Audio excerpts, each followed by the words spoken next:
Ako po ay nandito sa inyo pong harapan.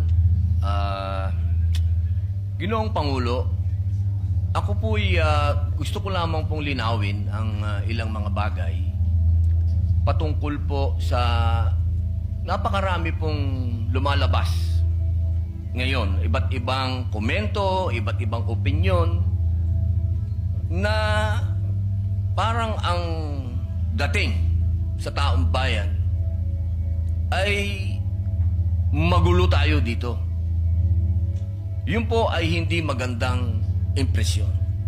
Sapagkat yung pong nangyari na ang ating mahal na kasama, Senator De La Rosa, noong siya po ay lumabas dito sa atin, malinaw na po na merong warrant of arrest galing sa ICC.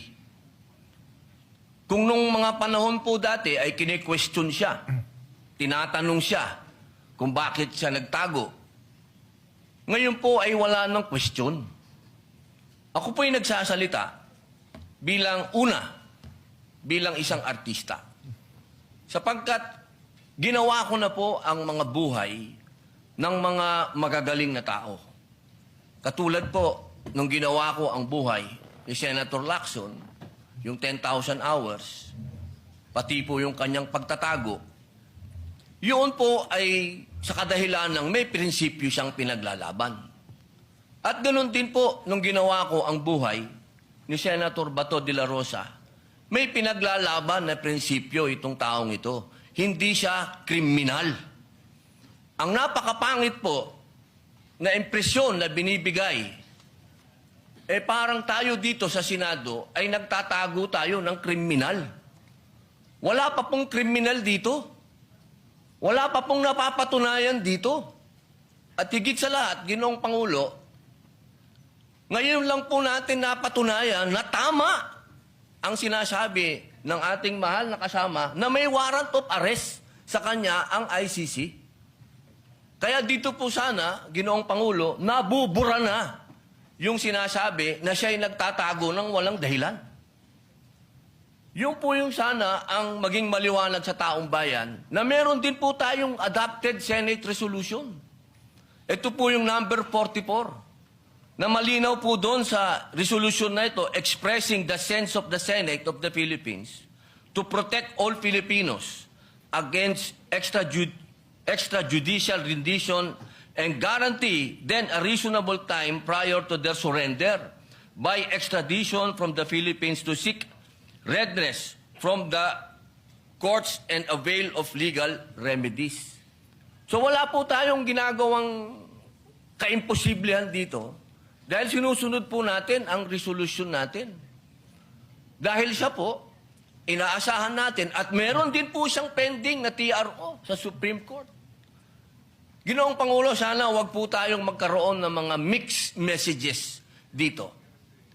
Hindi ko po hinihingi doon sa ating mga kasama na bumoto ng no dito sa resolution nito na pumanig kay Senator De La Rosa. Pero sana naman, huwag pong idamay ang buong Senado kapag sinasabi na tayo'y magulo, tayo'y katawa-tawa. Dahil tayo naman po ay nasa katwiran. Kung hindi tayo nagkakaintindihan sa katwiran, huwag tayong magsiraan. Dahil tayo naman po sumusuporta kapag tama naman at hindi naman patungkol sa ating bulwagan. Pero pagkatungkol sa ating bulwagan na ang pinag-uusapan, huwag po sana tayong magsiraan. Ito pong pagkakataon nito, Ginoong Pangulo, sana'y maging masaya tayo na nandito na ang ating kasama. Na kahit pinaghahabol, diyan ay pumunta dito at ipinakitang siya ay isang senador. Noong siya ay wala dito, hinahanap. Nung dumating, tatanungin natin, bakit siya nandito? Pambihirang buhay ito. Sana, mga mahal kong kasama, bagamat tayo ay magkakaiba ng kulay sa politika, pagdating dito sa ating bulwagan, proteksyonan natin ang Senado. Hindi dapat pinapayagan natin sa labas ng gate natin, may nagche-checkpoint. Ginoong Pangulo, maraming salamat po. Wala kaming tulog. Pasensya na kayo.